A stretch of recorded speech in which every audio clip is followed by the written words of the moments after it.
Bismillahirrahmanirrahim. Assalamu alaikum wa rahmatullahi wa barakatuh. Welcome to another episode of the Our Girlington podcast. I'm your host, Babar Rahim, and today I'm blessed to be with two Maulana Sahibs. So, our ever-present co-host, Maulana Sajid, who's the Imam of Masjid al-Ummah, head of the Paradise Academy, and avid volunteer at the Our Girlington, who drives one of our big driving forces behind this community push that we have. So, Jazakallah for being here again, Maulana Sahib. And today our guest, Maulana Hayaat, who is a practicing homeopathic medicine, mashallah. So we're going to learn all about that, what it is, what the differences are, and going forward to understand how we can benefit from this. Maulana Sajid. Assalamu alaikum. Alaikum assalam. Mashallah, very nice to see Maulana Hayaat Sahib amongst us, especially mashallah. Maulana Hayaat Sahib's on the bigger channels and the more lucrative channels, and mashallah, he's accepted our dawat. Mashallah. Let me just mention it there. It must be lucrative for the other guys because I do it voluntarily, mashallah. Subhanallah. But mashallah, you're a popular figure on Ikra TV for mashallah all the knowledge that you impart with, and mashallah, may Allah Ta'ala keep on accepting your work and all the efforts that you're doing. And mashallah, Maulana Sahib, one thing I know him from our days in Darul Uloom Berry, but also mashallah, Maulana Sahib later on went further afield in his studies. That's why alhamdulillah we've invited Maulana Sahib to talk about, and we've called this podcast A Day in the Life of a Homeopathic Physician. So Maulana Sahib, just tell us about this. What are you? How's your day like? What do you do? That's fine. Alhamdulillah, Jazakallah khair. It's really nice to be here with Babar Bhai and Maulana Sajid Safdar Sahib. Indeed, I know Maulana Sajid Safdar Sahib from a long time ago. We used to go to his father's Rahimahullah's masjid. It was a Rotten Stall, Maulana Sahib, right next to us. We used to go from Wing Chun martial arts that you see in Bacup. Though it was a 15-mile trek, so we used to stop at Maulana Sajid Sahib, me and Dr. Ikram, mashallah. And alhamdulillah. So Maulana Sahib, I'm a practicing homeopath. A homeopath is a practitioner of a complementary medicine, namely homeopathic medicine. Now, homeopathic medicine is first of all, it's a holistic medicine. Holistic matlab ye hai, like if you have got anything wrong with your skin, you'll go to a dermatologist. Okay, anything wrong with, like for instance, heart issues, cardiologist. Anything wrong with the kidney issues, you go to a nephrologist, an oncologist with cancer, urologist with urinary work. So in normal medicine, what Babar called earlier, the conventional medicine, everything is departmentalized. Okay, you can and it happens, Babar, that if you have an illness, you have a few illnesses, you will see one doctor for one consultant for one issue. You'll go out there maybe on the same day to another person and it's like that. Holistic means you are looked at as a whole person.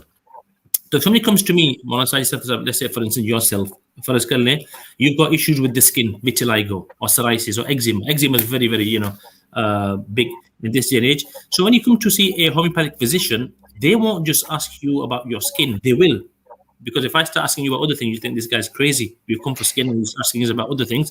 So you'll say, Maulana Sahib, look, I've got this issue. My skin is always burning at night time. I'm itching it. My daughter's, whatever it may be. I'll say, fine. Then after that, I'll ask you. I say, okay, tell me about your other illnesses. So you will say, okay, maybe I have migraines. I have asthma, I have, and I have nosebleeds, whatever. So I will draw a picture of your total health. Okay. Now, it's not just physical. I mean, to be honest with you, if you go to a homeopathic physician, even though for yourself, the eczema, is so bad, aesthetically it doesn't look nice, it's very itchy. But to a homeopath, we have a hierarchy. Babar Bhai, we have a hierarchy. Hierarchy means if you look like a pyramid. Then we have a list of how serious the illnesses are. So the most serious illness is suicide, when a person wants to kill himself. Then you have homicide, when he wants to kill somebody else, and all the way down. And then you have the heart and the pancreas, the kidneys, and the least important is the skin. So I know that, my patients don't know that. So I'm interested in that. What kind of emotion do this person have? How is he thinking? Where is he really ill? Because when you throw a stone into water, you have ripples, don't you? Yeah. So them ripples that you get, that is how the energy of the stone is being, taken away. It's being dissipated. in our life, we have issues. We have fortkeys, people pass away, we have shocks, we have so many things. These things can cause illnesses massively. Someone's like, somebody came to see us once. They witnessed a traumatic accident. Their family member was actually killed. Chota Sata. All the family witnessed this.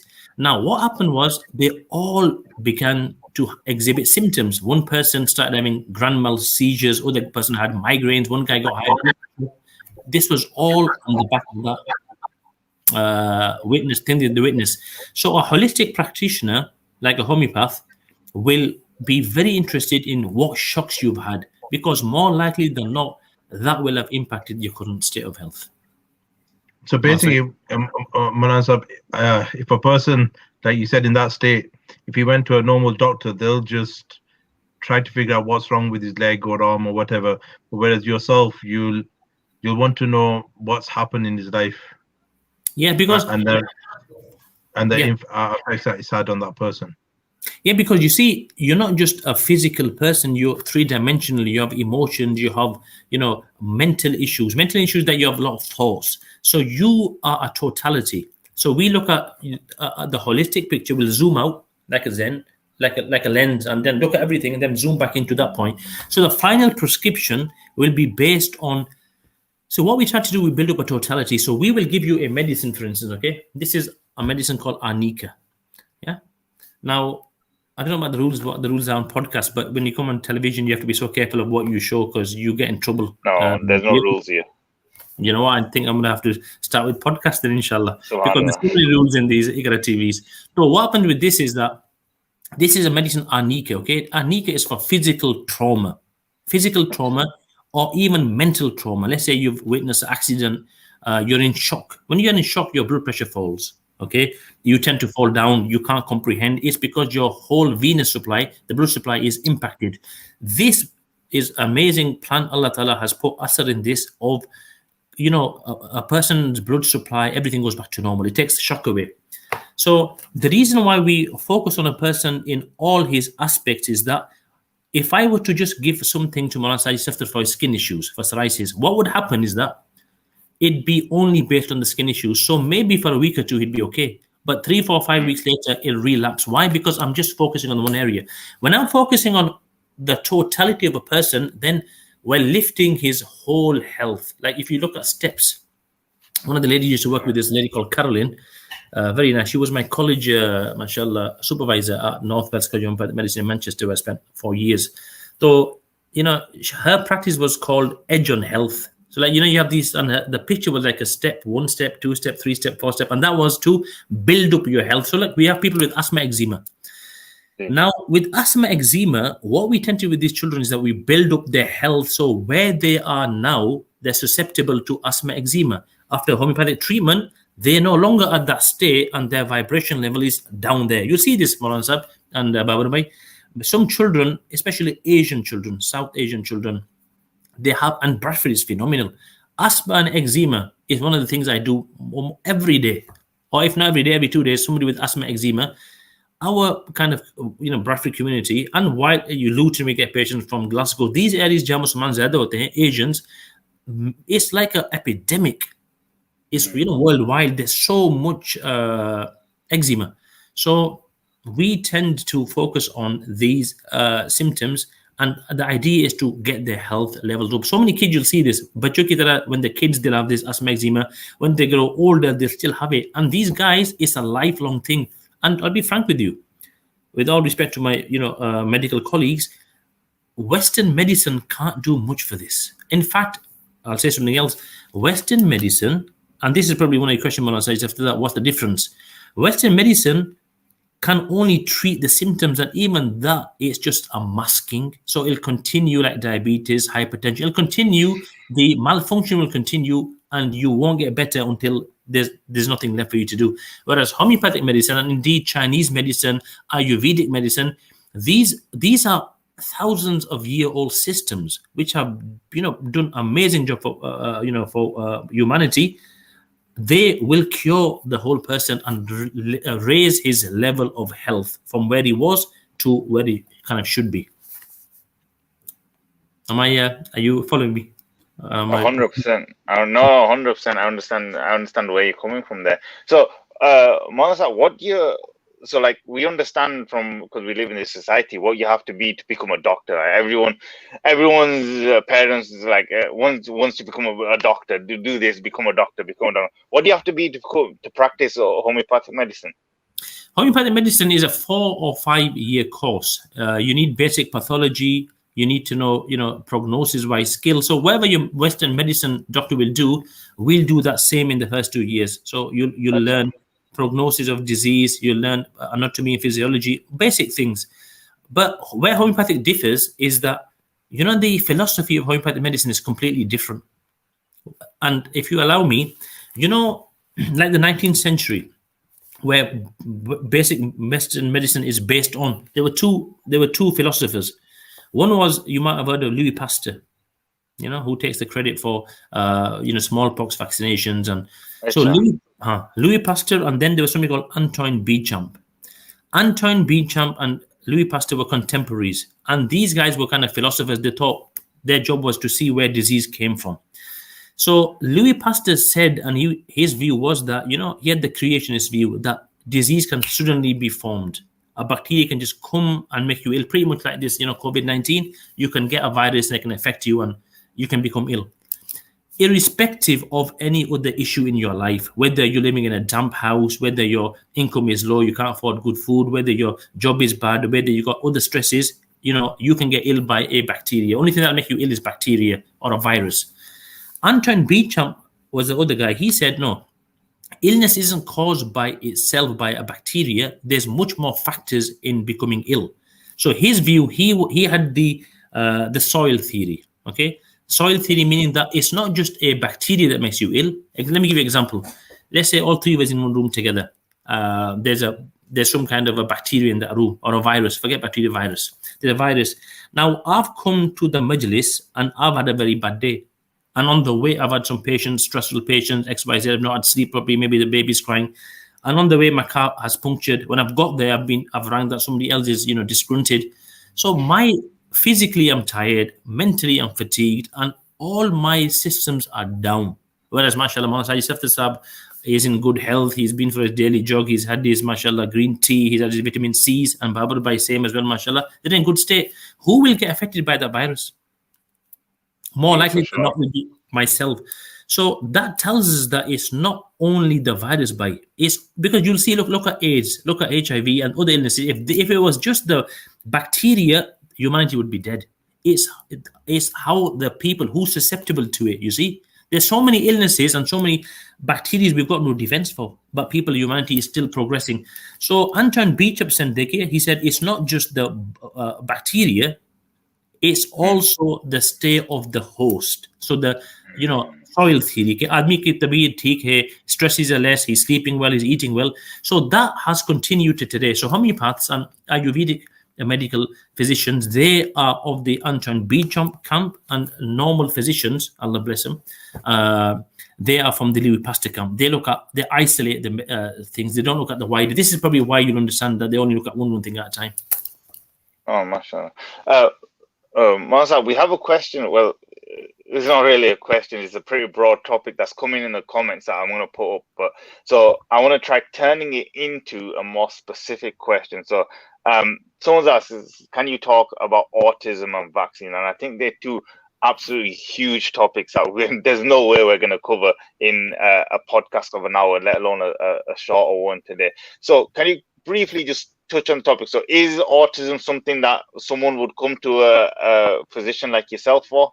And then we can talk about vaccines. And are the two linked? Because sometimes people link the two, say vaccines cause some autism or some other diseases. I forgot to actually ask, before we go to this question, you asked me about the training as well. So let me just finish what I said. Jazakallah. You asked about training. So there's 4 years of study, okay?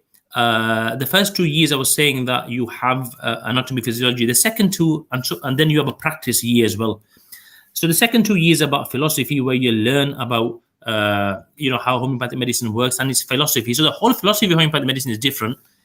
So what I want to say about philosophy is that I mentioned some at the beginning that everyone falls ill for different reasons. But then, the family history as well we look at. So in your neighborhood, you'll see people, you'll see with different characteristics. So Maulana Sajid Safdar ki tabeed ek hai, inke bhai Wajid Safdar ki tabeed is like him. Babar, you'll be different. Your father, Mufti Ghulam Rasool, he'll be similar to you. You have these similarities. So what they teach us in college is how to look at people's personalities with a view to diagnosing. So homeopaths will diagnose and see when I say diagnose, it means that come to my prognosis, which remedy I'm going to give you is based on not just your symptoms, is based on your characteristics, how you talk, how you act, what food you like. So when you come to see me, in the clinic, I'll ask you for so many things. I'll ask sometime when, we had the husband and wife here on Saturday, and I said, so the lady came and asked him, she didn't tell me much. When the husband came, I said, listen, brother, you better tell me how your wife is, how's it to be it? So, he was telling me that this is to be, this is to be. So we build a picture of everything. What makes them angry, what makes them sad. And you know what? Homeopathic medicine, every success is earned. You work so hard to get that remedy because there's 5,000 remedies and it could be any one of the remedies, you see, huh?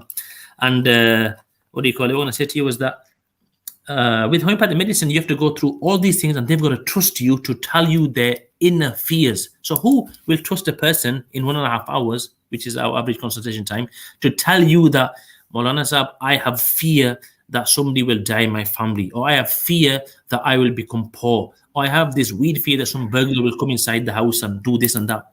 This is, so during these mental thoughts, this is why if I show you a homeopathic book, if you allow me, and on that thingy, on that note, I want to say something to you as well, that all homeopaths have 2 books. This is a compendium of, sorry, this is the wrong one. This one is a repertory, yeah? And this one is a materia medica. As you can tell, I like burgundy, mashallah. I'll tag it all the burgundy. So this is a materia medica. What this tells you is the picture or the toxicology reports of all medicines. So it'll tell me what a medicine can cause. Okay. This one will tell me. Let's example. If I go to convulsions, yeah, when you get convulsions. If I go to migraines, or if I go to congestion in the nose, it'll tell me a list of remedies which can cause those symptoms. What can cause? Okay. So homeopath is very interested in your symptoms. Why? Because when he's got all your symptoms, he will go away, he'll open this book on the computer, and he'll find the remedy which has inside it as a causative. The homeopathic medicine can cause your symptoms. A remedy which has all your symptoms. That should worry people when you say that the medicine you're given can cause your symptoms. Why? Because I was just gonna ask, yeah. You know why, Baba? I'll tell you why. Because we're not giving it to you. And this is the problem, you see. We're not giving it to you in its original. If I give you, for instance, sodium chloride, which is the common salt.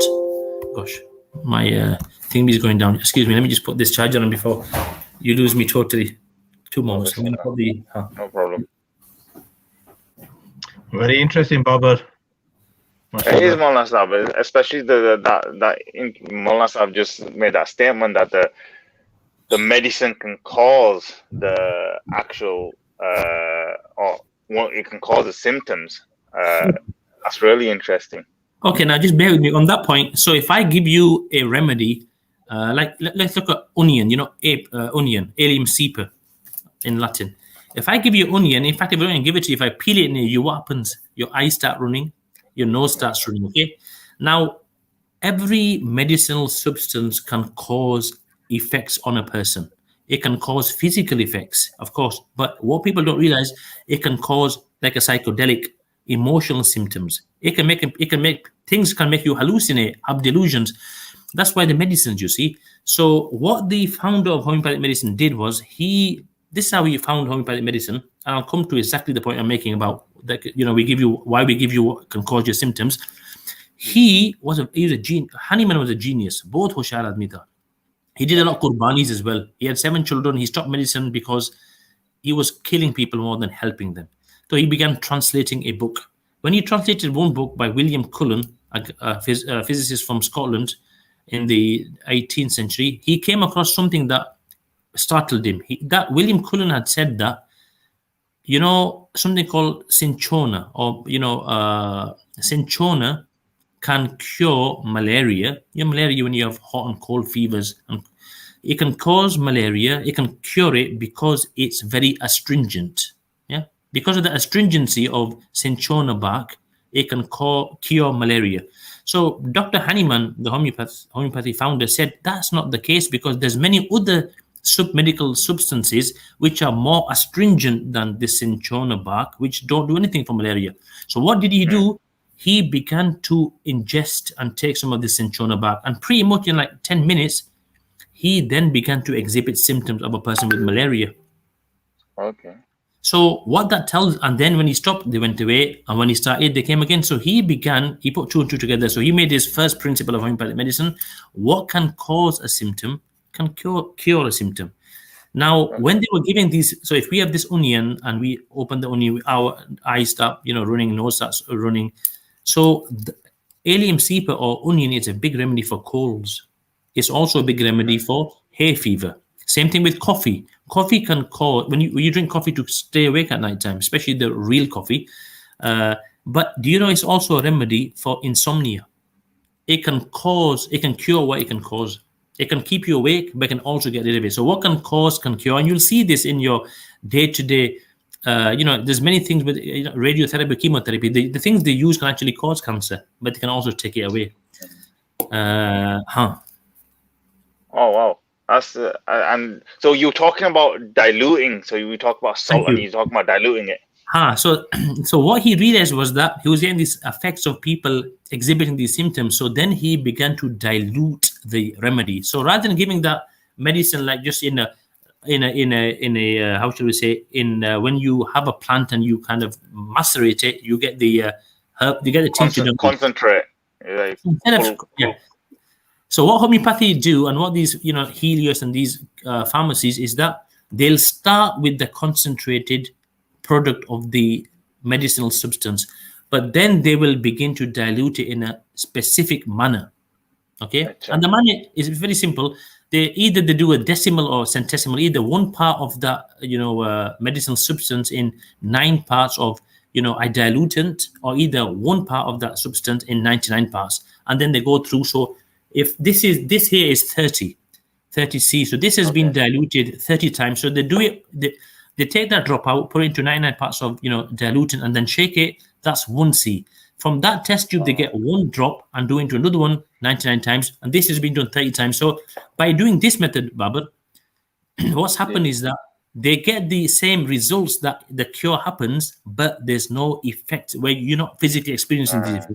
But sometimes you can have a bit of put it in the wrong gear, and that is unavoidable. It happens, especially if the remedies. Let me give you an example. Eczema cases, it either makes a homeopath or breaks. You have to be so careful, because when you give a remedy to a child with eczema, and that remedy is the right remedy, if it's the right remedy, but you give it in too high or too low dose, it can kind of cause a bit of turbulence. Normally, sorry. So I was going to ask, in cases like that, would you expect the patient to come back and then you go, okay, and then you recognize this is too high and then you reduce the dose? Because from earlier on, you were saying about like you take this holistic view. So I'm guessing every patient, you'd have to give them a different sort of, you talk about C's, I don't know what the units are. Would you give them a different unit of strength of that medicine? Absolutely. It's very rare for that to happen. And if it happens, it's very, very short-lived. Like, what will happen is that somebody will have an emotional outburst. They start crying. Yeah. It's these things, or they'll have, with homeopathic medicine, there's a kind of laws. So with skin symptoms, let me give you an example. Skin symptoms will always go in the reverse order. So what came first, let's say you got eczema on your head first, then on your nose, then on your hands. So when you have the right remedy, the first thing that will go is the last thing that appeared. And then it'll go backwards. What came first will go last, and what came last will go first. And then it also, Robert, it'll come downwards, from above downwards, within outwards. So emotional symptoms will go away first, even though physically nothing's changed, but you're feeling happier, you're not sad, you're not depressed. And then the top area will go downwards. So these are mechanisms homeopathic physicians see to see if the remedy is doing its job. Back to the aggravation, is very, very rare. Let me stress this. Homeopathic medicine is the most safest medicine system bar none in the entire world. The Queen uses, and that's a big statement. It's good for pregnant ladies, for small children. It's the best system. And these are proved by double-blind, placebo-controlled homeopathic trials. Okay, Dr. Peter Fisher, bichara, 2 saal pehle fot ho gaya. He was the Queen's physician. He was the Queen's physician. Over 200 years, royalty from Russia, even American presidents and our royal family, they've been using homeopathic medicine. A lot of middle classes use homeopathic medicine because it's so safe and it's so effective, mashallah. So, Maulana, why more people not using homeopathic medicine, and why people going to the what we call the GP than doctors? Yeah, it just simply because for homeopathic medicine, it's not very lucrative, I suppose. When people, and it just, the unfortunate reason is that, homeopathic medicine has been given a bad press. The way, with all due respect, Islam has been given a bad press, and we know how amazing Islam is. Yeah. Whenever there's a threat, and this is no conspiracy, it's a fact. When you come to the pharmaceutical industry, it's so powerful, it'll blow your pants off. Yeah. Now these guys advertise everywhere. If you look at the history, about 120 years ago, the whole medicine hierarchy was reorganized. Medical school system, everything's been. It's such a business, and at the top you have the pharmaceuticals. The most powerful group of people in the world are the pharmaceutical CEOs. So to answer your question, Maulana, is this that because of whatever reason it is, there's no market for homeopaths. People have gone by and they don't understand what health is, what disease is. Let me give you an example. You know what health is? You wake up in the morning, you feel fine. Oh, I'm healthy. No. Health means you have freedom to do what you want to do. Mentally, physically, emotionally, there's no dabaw on you. You may not have physical symptoms, but yet you may be very ill. Like the guy who wants to kill himself. He's the most ill person. So what happens, Maulana, is after people don't know what health is, they're used to this paracetamol, things which are, quickly take away the symptoms, but the internal disorder is still there. Look, there's no cure for diabetes, no cure for hypertension, no cure for arthritis, psoriasis. What cure do you have apart from surgery? So people don't know about homeopathic medicine. That's the biggest thing. And the second thing that doesn't help, homeopathic medicine is the second biggest growing system of medicine in the world after conventional medicine, allopathic medicine. The second thing I want to say is they don't know about homeopathic medicine. The reason why they don't become homeopaths is that it's all, you've got to pay for it yourself. I've spent I think £25,000 on my training. You've got to pay for everything yourself. There's no grants, these student loans. There's none of that stuff. It's very hard for a homeopath to survive. Because when you come to see me, Baba, example, Maulana Hayaat has been in the past, mashallah, you've got to pay your own. I mean, sometimes we have health insurance. People have, we take their health insurance, we can claim from that. But that's far and rare. Whereas your normal physician, he is your primary healthcare provider. The NHS budget is about 130 billion a year. And that's a lot of money per person, you see. Yeah. So Maulana, just tell us about your clinic then, that mashallah you have. What do you do and whilst you teach you on this topic? Jazakallah. So I start at 10 o'clock because I teach obviously at Eternal and at the Fountain. So at 10 o'clock, I'll have a list of patients' files on my desk. There could be anything from, we have a lot of asthma cases, eczema cases, but we have people with, a lot of psychological issues, with trauma, with depression. And, we just, if somebody comes, first of all, the first kind of consultation is about 1.5 to 2 hours long. That's a lot of time. You have to build trust with them, and you have to ask them. Somebody, like you'll see with patients, some people come and they yes, no, honest to God, that just makes your blood pressure go high. They just don't tell you anything. And I know, you have that feeling that this is not going to go anywhere because they're just looking at you in this manner that why are you asking these questions? So sometimes that happens. Generally, if they speak English, then it's all good because we're interested in their sensations, how they describe it. So at the end of the consultation, I'll give them a remedy These are our remedies in these small bottles. We tell them how to take them. With homeopathic medicine, you can't touch these medicines. Okay, you can't put them next to mobile phones. You can't use Vicks or menthol because the remedy is on the tablet. So if you touch it, it'll go away. If you put it next to a mobile phone, it can be wiped out because remember, that was 30.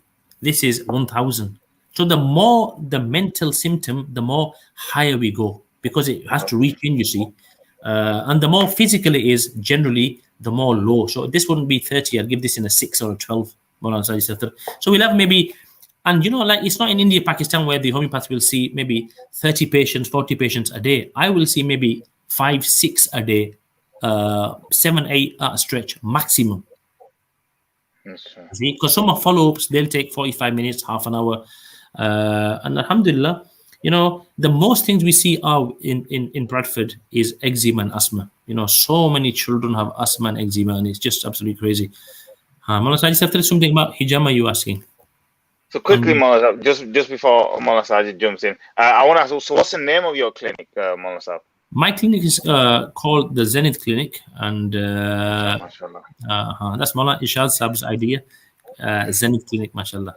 So I just wanted to start closing up there because I know Maulana Saab, you have another engagement and we don't want to keep you from that. So as much as we want to carry on, and we got so many questions. So just before, one last question, if I may. So one of the brothers asked on the chat, what's the average cost for a consultation and the medicine?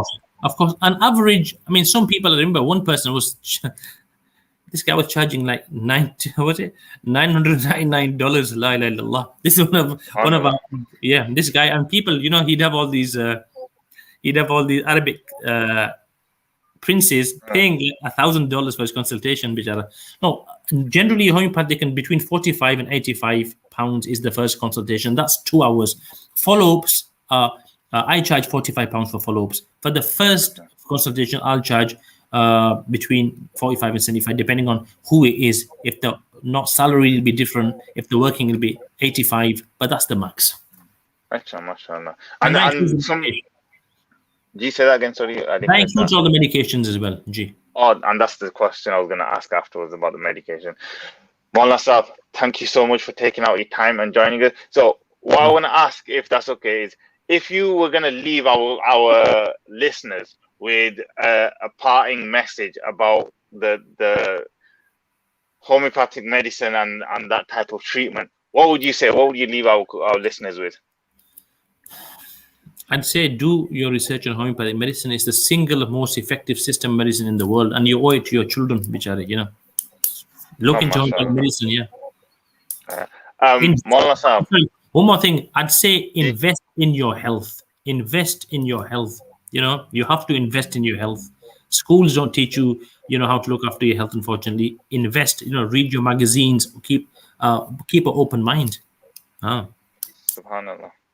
Maulana Sajid, any parting words from yourself? No, it's been very interesting listening to Maulana Hayaat Sahab, and I know we had a lot more questions. Mashallah, people have been contributing with their questions, and I think we definitely need to call Modi Sahab in for especially just one on just hijamat, and I know Modi Sahab will just I think inshallah, I think in the next when we have the next 6 weeks program, we'll call you back in, inshallah. Anytime. No, like Modi Sahab mentioned, health is the most we've got to take care, and I think everybody in this day and age is concerned about their health. People are doing things to look after their health. I think there was a time that we just didn't care, but they were realizing, especially COVID has taught us a lot of lessons as well. And so I think it's very important. This is amanat from Allah subhanahu wa ta'ala. Allah blessed us with health, and we need to take care of it. We will be asked about it on the day of Qiyamah, so we should take care of our health. And there's no price for health. People will pay whatever it is just to make sure their health is in good order. So definitely look after your health. Get the best advice. MashaAllah, people like Maulana Hayaat Sahib are amongst us. We should benefit from these kind of people, and all the best to Maulana Sahib for all his work and everything that he's doing. May Allah bless him further.